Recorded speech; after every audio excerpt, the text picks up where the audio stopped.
طيب, Bismillah, Alhamdulillah, Wassalatu Wassalamu ala Rasulillah. Briefly, with regards to paying zakat, can a person pay zakat in installments, or does zakat have to be given in one lump sum?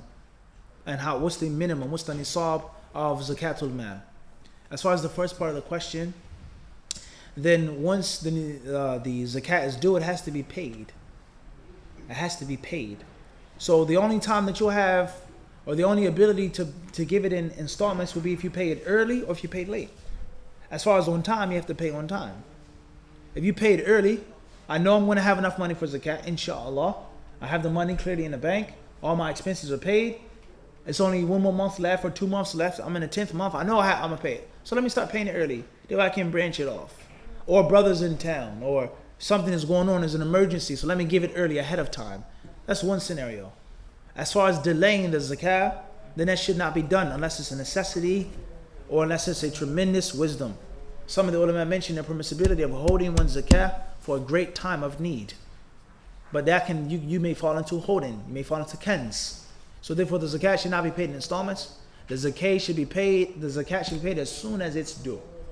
As soon as it's due. As far as what is the nisab, then a rough figure of the nisab is $4,500. Yeah. $4,500 that's sitting there. Not your gas, your phone, your whatever your expenses are. And then regardless of what you're saving the $4,500 for, your son to get married, college, whatever you're saving it for, is zakat is due upon it once it reaches that minimum. Once it reaches that what? Minimum. Clear? So, there's a debate in my house with my mom and my wife. They have some gold jewelry. My wife says she doesn't have to pay zakat. My mother insisting that she needs to pay zakat. And would you please advise? With regards to paying zakat on jewelry, zakatul huli, inshallah ta'ala, it's not obligatory. It's not obligatory. That's the view that I would say is the strongest. If you want to be on the safe side, the side of precaution, then pay it. Pay it. As far as scientific evidence, wallahu alam, zakatul huli is not obligatory. Wallahu alam. Yes, Sheikh, one more question. Fadal. That $4,500 should be, one should have it for a complete year, or during the process of the year. 12 months. You should have it on day one. 12 months. 12 months. Wallahu alam. لا, next question. حياكم الله. كيف الحال؟ تمام. بارك الله فيك. أهلا بكم. لا from online. عبد الرقيب. What is the ruling on women wearing heels in public? Questions from Brooklyn. What's the ruling on women wearing heels in public? It shouldn't be done. Unless it's a gathering only for women. You should not leave your home with an overgarment on, wearing high heel shoes. You should not leave your home with any type of increase in your heels. Shoes, wedges, whatever it is.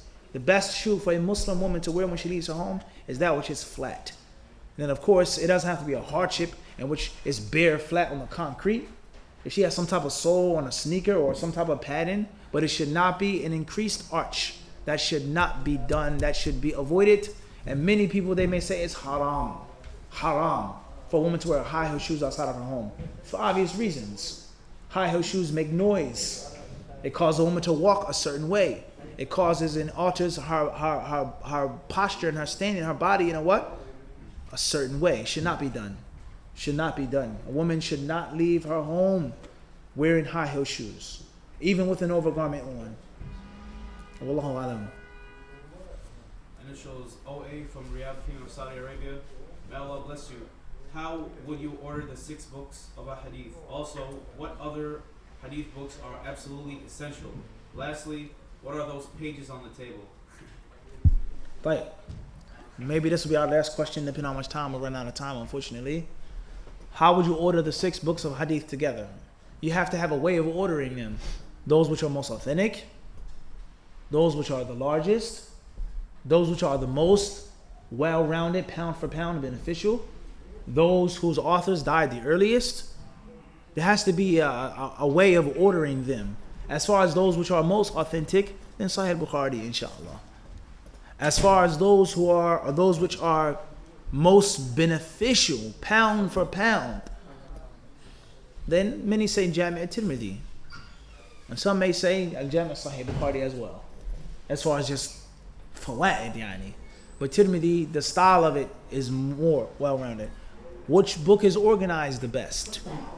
Which book has the most additional hadiths? وهكذا. It depends on how you're trying to order them. What's important is, a student of knowledge, whatever genre, whatever field you study as talib al-ilm, you have to have a taste for all of them.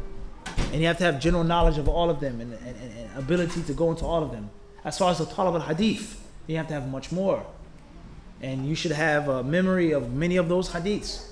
You should have a familiarity with the style of all of those authors. Kulluhum. How Bukhari wrote his book, how Ibn Majah wrote his book, how Abu Dawud wrote his book, the pros, the cons, the ups, the downs of all of the 6 books of hadith.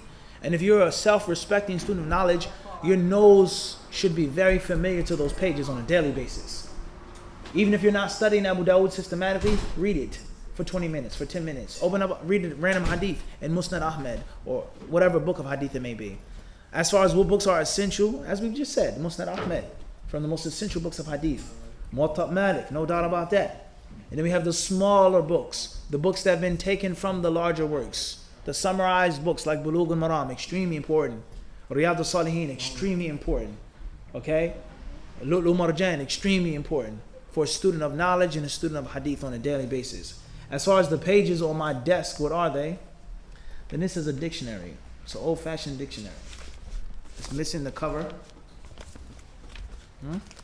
And I'll be honest with you guys right now. This dictionary here is not my dictionary I have for a million years. I found this dictionary on the sidewalk in the trash being thrown out. And FYI, as they say, and to contribute to our book culture, our bookworm culture, the culture that we try to promote of books, is that you never underestimate any place for books. There's no such thing as a bad bookstore or a stupid bookstore or a corny bookstore.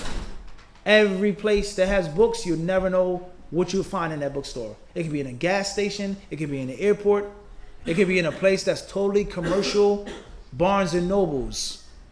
You'd be shocked. They may have certain books that you won't find in a traditional rustic type of bookstore. You may go into a hippie bookstore, a hipster bookstore. You'd be shocked what you'll find. And oftentimes I found many books hard to find, out of print, old classical works in the trash, on the sidewalk, in the trash, thrown and neglected and discarded, especially in a place in which there is a college or university. You'd be shocked. And there lies no doubt the tremendous wisdom in that man's statement, one man's trash is another man's what? Treasure. It's a true statement. So therefore, if you're a true book shark and you're trying to be a true disciple of books, you look for books and you obtain books what? Wherever you are. And I was shocked. You have brothers that give away books. There was a masjid once. I won't mention the masjid. They said, we're throwing away these books. These books are deviants. They had a big, gigantic tub of books. I said, give them to me. Why? Because most of the books in there weren't actually what? Deviant books. They're just books of authors that they don't like or they're unfamiliar with. They're unfamiliar with them, so now they're automatically what? Deviants. That's wrong. Let alone the fact that you never know when you might need a bad book for reference. You never know. You never know. Especially if you're trying to build a serious what? Library and a legacy. So this is an old dictionary, alhamdulillah, and I got it for free, inshallah. Right now I'm looking for someone to make a binding for it. Uncle Faz, think you can help me out? Inshallah. Fadda. No time limit. Whenever you get a chance. I have to read it though, mine first. No problem. ما في مشكلة. طيب. خير inshallah. We'll take one more question and we'll stop. Perhaps one more question from online.